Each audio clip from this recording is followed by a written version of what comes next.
So I'll just start by acknowledging that the draw space operates on the land of the Gadigal people of the Eora Nation and paying our respects to elders past, present and emerging. And most of you know Mark and John Oldfield, looks of things. Yeah, we all know each other. Chat going on beforehand. And really we just like to do this since here to talk about the works that are in the exhibitions, give people maybe a bit of insight, give guys an opportunity to talk about the work. And what we're going to do today, I've got a few notes that I want to ask Martin about. And then Dave Horton over here is from the National Art School, teaches in sculpture there. Martin and Dave had some really interesting experiences together. We're going to talk about that and the relationships to this work, particularly about visiting New York and kind of some formative experiences that Martin had there. So, let's get started. No, I'm trying to do too much. What I wanted to ask first off, this is something, does anyone listen to In Our Time with Melvin and Graham? No, it's a podcast, doesn't matter. Anyway, 6 views. You want to start with. So, how did the young Martin Oldfield come to art? Because I know there's kind of there's an early Martin John Oldfield. Yep. And then there's a later, there's a big gap in between. Yep. So you want to talk about it? Yeah, so I came to art via probably high school creative arts teacher, named Mrs. Smith, really easy to track down. And she was very encouraging of my thinking and drawing, and so I did 3 years art under her teaching, and she arranged for me to go visit the National Art School. So I enrolled in the National Art School back in 1995, and then had the horrible decision to choose to go and be a mechanic instead. So I sort of kept the art thing boiling away in the background, but honouring my patriarchal duties to go and earn money and fix things. Sure. And then along those years, probably tried to be a painter, but maybe I wasn't efficient enough at fooling myself in that medium. Like I couldn't play the game. Like I was just searching around painting, trying to find a way. And it wasn't until art school that I started to marry my trade skills back into art. So I ended up finishing my mechanical career after selling a business, and then went back to study full-time 5 years. It's a bit more of a story, right?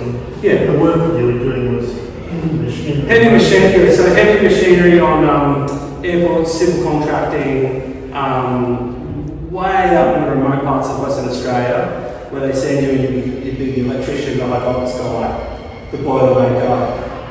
You have to be jack of all trades. Yeah. So that's very much crafted have a go at anything, fix it sort of mindset, and also a comfort with heavy equipment. That was also part of your family experience, right? Your father was a Toolmaker. And your grandfather? He was a electroplater at the AWA. Right. So his shed was full of things that he'd taken from his workplace. Probably for good use. Oh, I love it. Bring it on. So let's kind of early sort of working class background there, like to the grandfather. Definitely. And your father making tools? Yeah. What's the influence do you think that's going on you? Yeah. This kind of work? Yeah, so I think we don't often acknowledge the creativity that happens in the shed, but it's very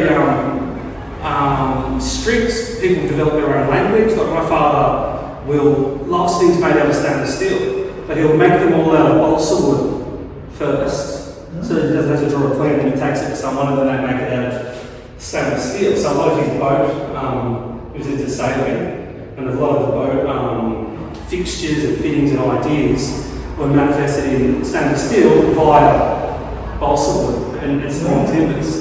So they saw this growing. Yeah, he had his process. I was like, why don't you just get a welder and make it yourself? Like, he obviously didn't want to do that. We had limited sort of space, but I grew up around a shed culture of everything can be fixed. We'll save a buck, And you've got friends that read Martin's exegesis for his masters, which he graduated from last year.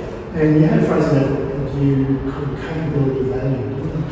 Yep. So the idea that, especially, I don't know if I haven't lived in another culture for a significant amount of time, but in our culture it's certainly true that when amongst trade people or in that sort of blue-collar social environment, someone's worth or value is placed on what skill they bring. So their capability value actually comes in and it's for them to develop sort of hierarchies and the way that we think about different people. Someone might say, oh, that guy's a shipwright, so he's a cluey fellow, or he's a builder, but he's not the normal builder, he's done this and that. There's usually caveats that come with particular trades that describe their context, which directly joins to their identity. Yeah, they all go over each other. Like plant mechanic welder, like I'm not a welder. When you see a good welder, you'll know that I'm not that. Do you know what I mean? I can get on a drum kit and play a beat, but it doesn't make me a drummer. No, sure. Yeah, do you know what I mean? Welding's one of the things I wanted to talk about. One of the things I want to jump to is the idea of the draw space is a space for exploration of contemporary drawing in the expanded field, expanded and so forth. And for a lot of people, they might look at this work and go, where's the drawing? What's the drawing? So one of the things, just quickly say this, I've been working with Mum a little bit in his workshop, and it struck me a couple of days ago. One of the things you're doing with welding definitely is drawing. So I watched you sharpen your tungsten tip, like sharpening a pencil, putting it in the holder, and then drawing this kind of molten metal, doing welding. So that's just something that came to me the other day. And so I can see that aspect of drawing in this construction. You're pushing a pool, you're basically creating a pool of metal, and you're following that along, you're trying to get that to go where you want it to go on a good day, and growing it all off when it's a bad day. Can you agree this is drawing?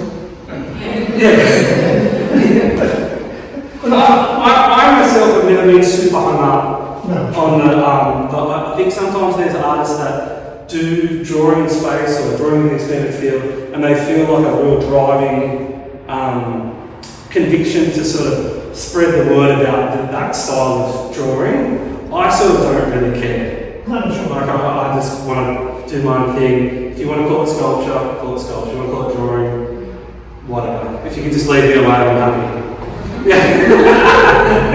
In the construction of this particular work, drawing, thinking about drawing was an important part of it. Yeah, it was. There was a bit of a call and response. The gallery made a call, so like we're going to do a show in a place called Draw Space, and I was chatting to myself and went through the whole of work, chose none of it, and did a scribble on a page that was sort of in a box and said, I think I want to make that, and I think all the things that make that work.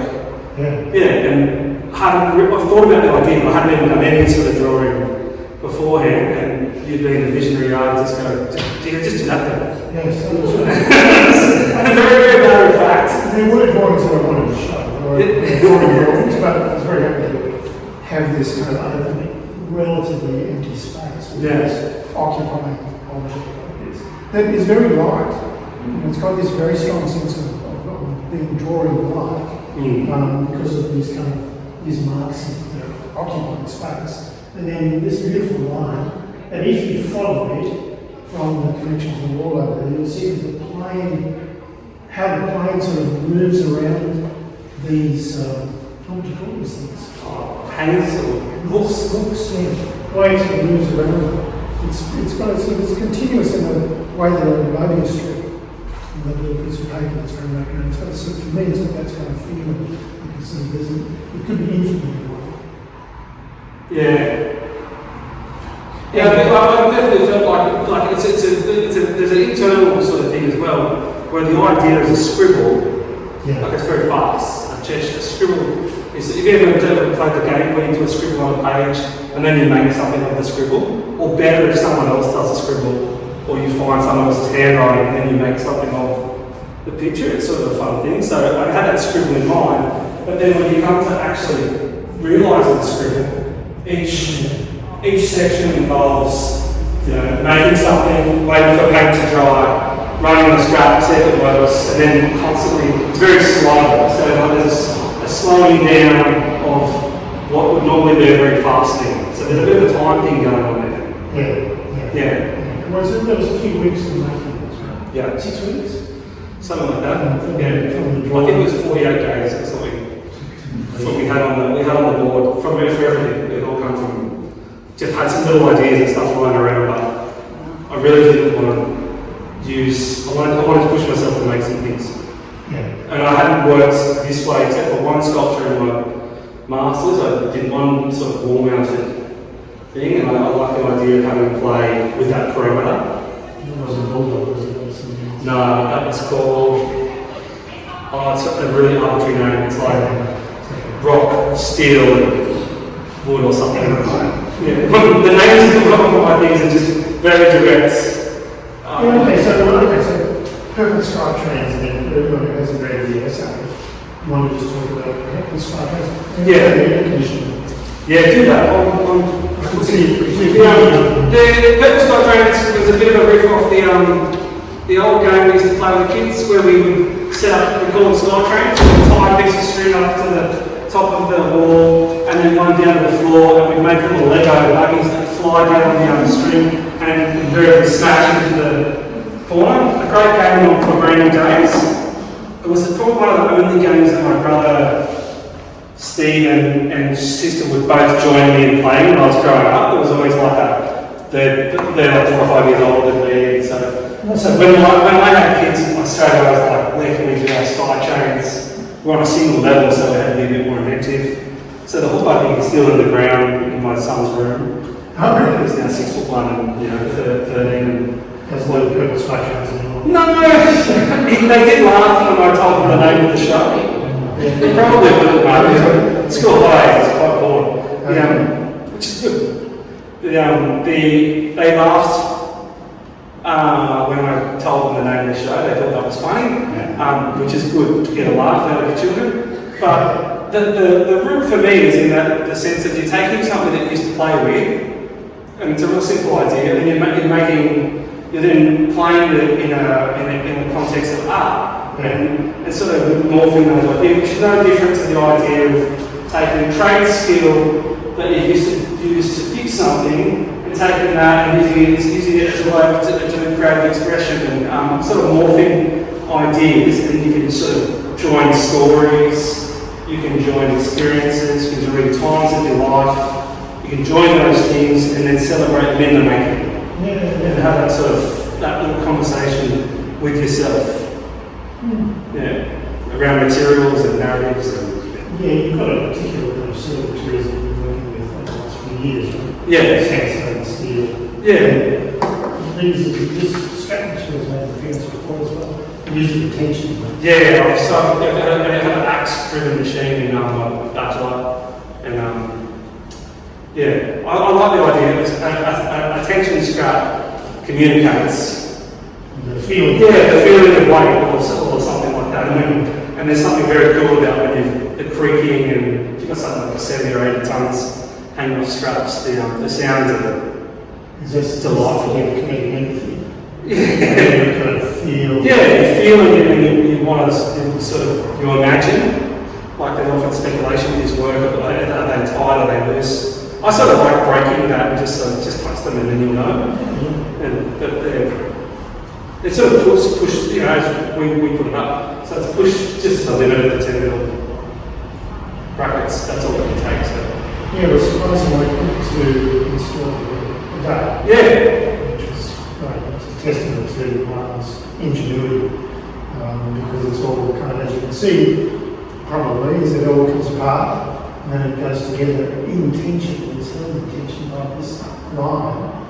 It's always forward. So it's essentially the wall of the space is holding the whole thing together like this.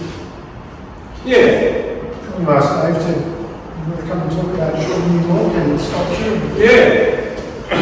Can I just say something about Dave? Dave was one of my supervisors in my masters, and he was also my lecturer from second year and third year sculpture. And then we've been to New York together. We spent a bit of time. We have. Yeah. And the lovely thing about teaching art is that you actually become friends with the students.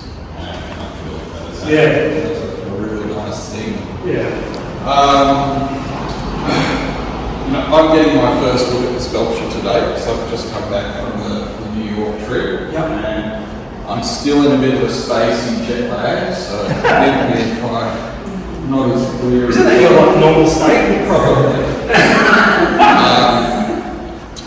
But it is interesting having just been to this big city, seeing so many examples of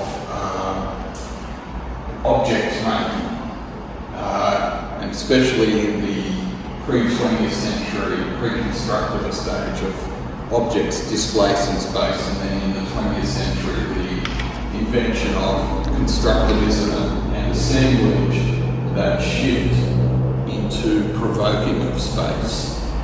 Space is actually quite a neutral thing, but it can be very easily provoked. And I think this is maybe one of the things we took from New York, and the idea that space is actually a very active element, especially in the 20th century, through utilisation of materials with high tensile strength. Steel, for example, allows you to stretch it into space and then join it very easily, which then allows for framing possibilities. As soon as you frame space, it's provoked.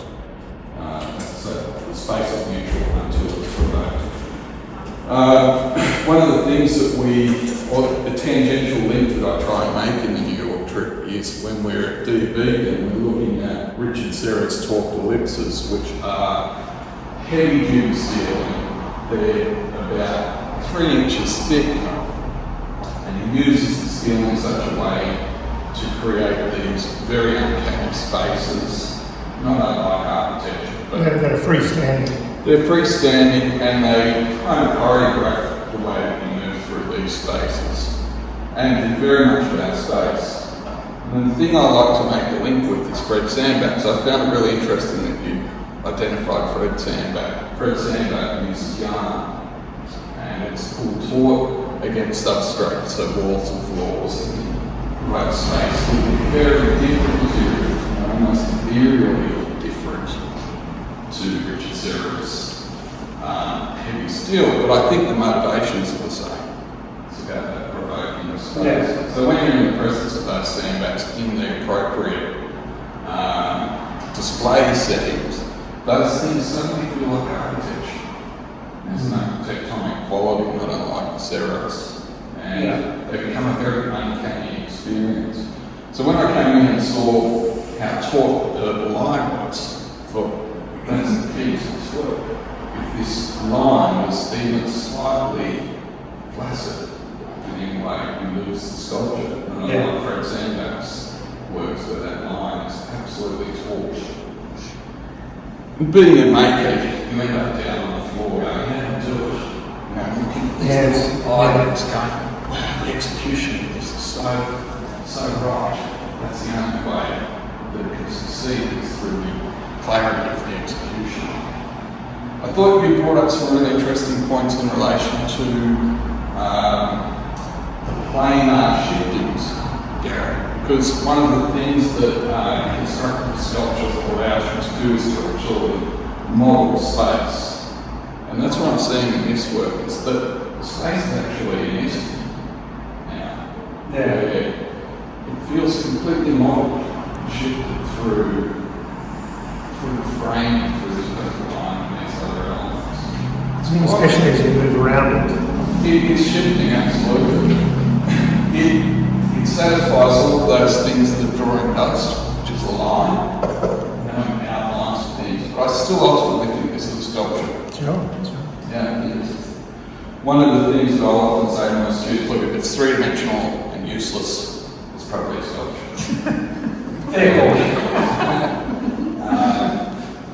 And I think because it has such a dynamic outside edge in this work, there's hardly anything on the grid except for what's on the floor. I think it satisfies a lot of the things that I would look for in a sculpture. With drawing, sensitivities and sensibilities within it. Yeah, I definitely think there was something in when I was doing it with like the things that you find out when you're making it. But But I was like, oh, that's a very like 70s, style. Like you might see these triangles. I'm thinking of arts that you absolutely detest. What's his name? What's the guy?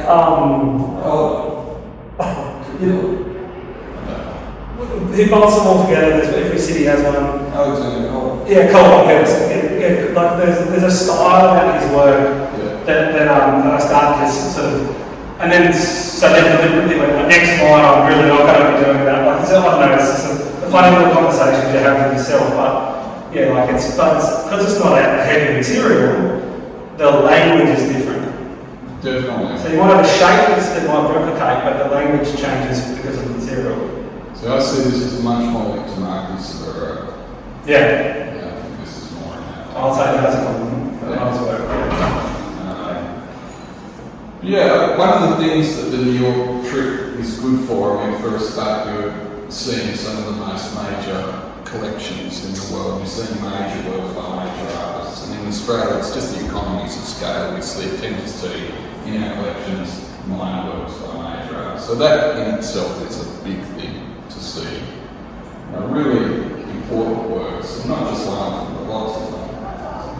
So you do this annually, right? And a group of sculpture students, they're third year or they're third year in master, so they're in that sort of forming year. Yeah. And this year I took painters and a printmaker over as well, and that was really interesting. So that's one thing. But then we do go to the other collections where there's tremendous focus, like Theodore or Issam and Noguchi gallery. I think Issam and Noguchi was a seminal sort of big change for them. It really was, and previous to that, I think we were working more like a designer. And then coming back from New York, we started working more like an artist. I think you were less about solving the creative problem when you came back, you were about, okay, I'm going to figure this out. I'm actually going to deal with the aesthetics of what's happening. Yeah, I think that was a really important thing for you. I don't really know, if I want to know the Gucci's work, but some definitely do. But often with stone and carving and the works that I particularly got right into are these works where they've been working with the stone and then sort of stopped down tools and just said that's enough. And then they've just set that up, and I get goosebumps thinking about it. And you walk around and you get a sense of the people making the work, you get a sense of the history of the material. It's been like this ancient material that's been torn out of the side of a hill, and then you get this real sort of there's all these intersections happening when you're looking at his work, and I think I started looking at materials as things that can give off that can be like sort of little places for lots of intersections to meet. So I don't know. I would say that my identity is as an artist, regardless, but I definitely was in the. I guess I haven't really. I tried to walk away from that aesthetic consideration of some of the formal decision making. I sort of thought I'll just throw it up and see where it lands, and then that's it. Sort of hoping that the universe will decide where the work goes. Whereas I think Noguchi has sort of takes, to speak about him even though he's passed, but takes his responsibility so seriously to honour what he has before him, and then that respect is almost what the work is about. There's almost this sort of respect and fine workmanship, but also this intersection of narratives. A lot of his work was commissioned as well, so he had an idea of where the work was going to be, where it was going to actually live through time. He had those two things going, working as a designer, but also working as an object maker, where you get the sense that he's a very awake artist. He's awake in the process to what's happening, and he's making these decisions based on what's going on through the process. Yeah. So he's got those two strands certainly going on. And that probably sort of take that sort of thing and run with it with the materials in these works, where you've got sort of material from hill and tip, where you can go in, like you can go in the angle grind and just cut off junctions and just know that that's a start of the sculpture. So things that I haven't decided, or pull apart the Singer sewing machine, which is cement code on the title stands for Singer manufacturing code. And so you pop open the sewing machine, and there's all these pics that other people have worked. They've done their whole career to make 40,000 of these little bits a year in sand casting. And now I'm playing with that in my little workshop in the south of Sydney. And could you get further than the stinky foundry in the UK where they're pouring castles, like little bits like that horizontal there. And so once again, there's this little intersection. I haven't really thought about that till today. Probably should have used that in exegesis. The idea of the words being intersections, which also suits the formalities of the word. But I'm also interested in anyone that's got any comments or some people want to throw. Sorry. This is clearly the start of the show. These all pieces are really beautiful. Yeah, cheers. They're really worthy of attention. Yeah, one of them to be like the James Brown, the band.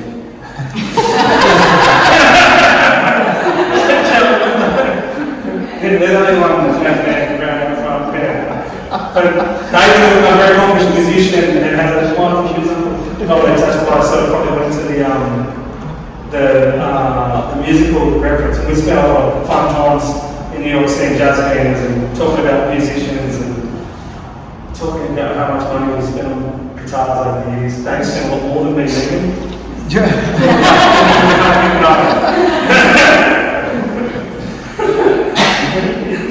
Those smaller works, obviously, they've been placed at the front of the gallery space, so that this object, when you walk into the space, this is all you really see.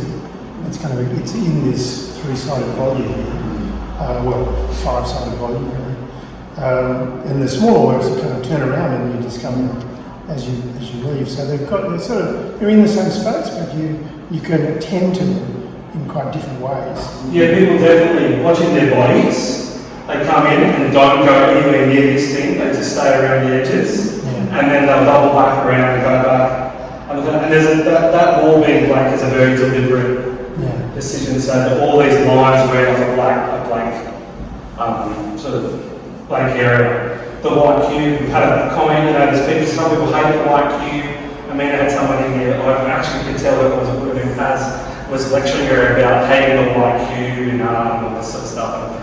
And I was like, that's okay, just let me know the alternative. That's the answer. What do the shadows look like in here at different times of day? Like you said. Yeah, some funny things happen off the buses when the sun, and the cars, when the sun comes across there and you get these little flickers. Yeah. There's sweep around there. It's quite beautiful. Very ephemeral. I have a relatively mundane question about the logistics. Yeah. So when something's intention, there's usually a tensioner somewhere. But it's not apparent, like how you've, just some of these things, are they just like you've got it all ready and then you just pull it up and then lock it in? Like, where's the tension? Yeah, so it's a human thing, like us, we are the tensioner. So I set this up, just have a photo of every joint on my phone in order, and then we go around with the broom and lift it up onto the hook. Oh, okay. And then winch the tension down, hold it, go to the next one, winch it down, hold it, and then to the end over there, That's the one. winch that to there, hold it, do it up. But even you can look at this, there's a very lovely simple mechanism that just holds it all. That's there and there. That one's more straightforward. This one is just a beautiful solution. Which is funny, because I was working in 5mm threads for a job for Marianne's drawing piece in that show, and I bought all these fine little threads and I was like, I must use them. must make something, have a little tinker, drill a few more holes, I don't know. It's funny what After with the trial and error, does this look like the sketch? I don't even know where it went. Okay. Yeah, it was really, it's probably in the shed, but certainly got a lot of things. It's a very nice thing to do. You can look at architects' drawings, the original these drawings of their buildings. They're just the wildest sketches. And you've got these $300 million buildings and you can relate to them. You can see. Yeah, I think in your course, there's I'm trying to think of which artist was where you showed architectural drawings in the BFA. was probably Zaha.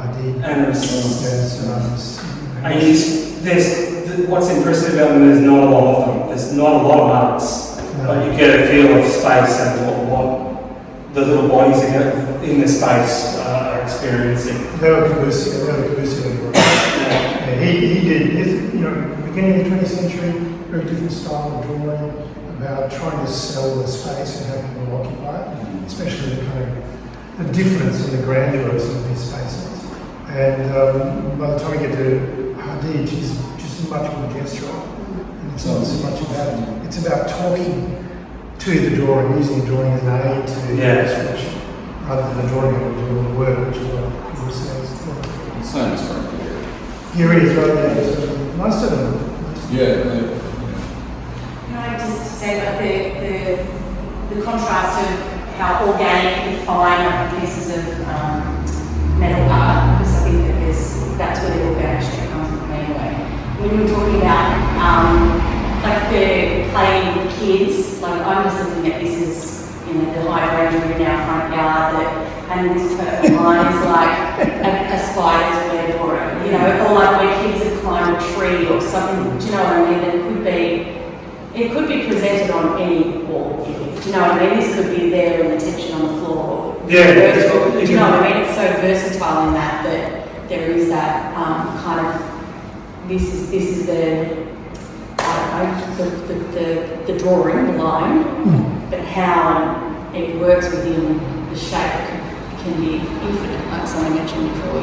It's that. It's got can be another. very playful in a nostalgic way on a personal level. It's nothing to do with the sky trains, but you know what I mean? Like, Yeah, totally. it's making you sit here going, oh yeah, that's the frangipani tree and that's the root of the kid climbing through the tree. Do you know what I mean? Yeah, great. Abstraction is that it allows for ambiguity, and ambiguity allows for interpretation. Yeah. And so that's our nature, is to make associations always. These associations, spider I think too with the organic things, you start to see that the tree grows a certain way out of an economy. It's like, and so when you want to do multiple lines in space and you've just made a big vertical thing, it's very natural. You end up, rather than making another one of the bottom joints, you end up springing stuff off from the original branch. And it's purely an economy thing. I just don't want to spend as much time making another one. So you make these little joins that join another one, which is actually the sort of way nature goes. It sort of goes with its own logic and those trees when you scratch them and the branch comes out. I'm trying to think what the trees we have. Spiky ones. Anyway, you just put a little cut and then a branch grows out of the cut. Your lime tree, your native lime tree. No, it's not as useful. Frigates. Yeah. We're not proper gardeners, that's for sure. But, I like the idea that maybe we're wired a little bit that way, that when we're working through creative problems that we're wired in a way that's got some sort of logic or economy to what we're doing as well. I don't know. They're good open questions for me. It's an interplay between what you already know and what you're trying to know. Yeah. That's things you don't know that you're trying to work out. Yeah. It's all informed by your existing knowledge, everything you've already got in your body. And you're constantly trying to trick yourself. Like, so this is set up in a backyard, and we have these little things set up, and you're trying to set up moments when you walk past the shed and it catches you out the corner of your eye. Because then you get an honest look at it, a rendered down look at it in passing, so you just see the main elements, and then you turn and you look at it, and then you start to go, oh, okay, that's why that's not working, or that little bit there is working. And those little moments of, yay, it's working, and then other moments of, it really sucks. Yeah. Like that yellow ring, right? The yellow ring down there. Martin spent a lot of time getting that yellow ring just right. Yeah, and then Gary dropped it. Wasn't what I was telling. Yeah, sorry, Gary. Under the bus. Yeah. But yeah, if you can have a drink and have a it doesn't have to be 1 minute, it feels like it's a very long minute. Has anyone got any other observations or questions? Yeah. showing. So, I know you said it's interesting to see how people's bodies move in contrast to the smaller objects in the larger one, because people tend to stay away from the larger one, which I think is just how museums and galleries tend to work. They don't encourage you to get up close. How would you get people to make it move? Because it's so, I think when I saw photos of it, I was like, that's cool. But then when I see you like jerking it off, like spinning it around, sorry. There was consensus.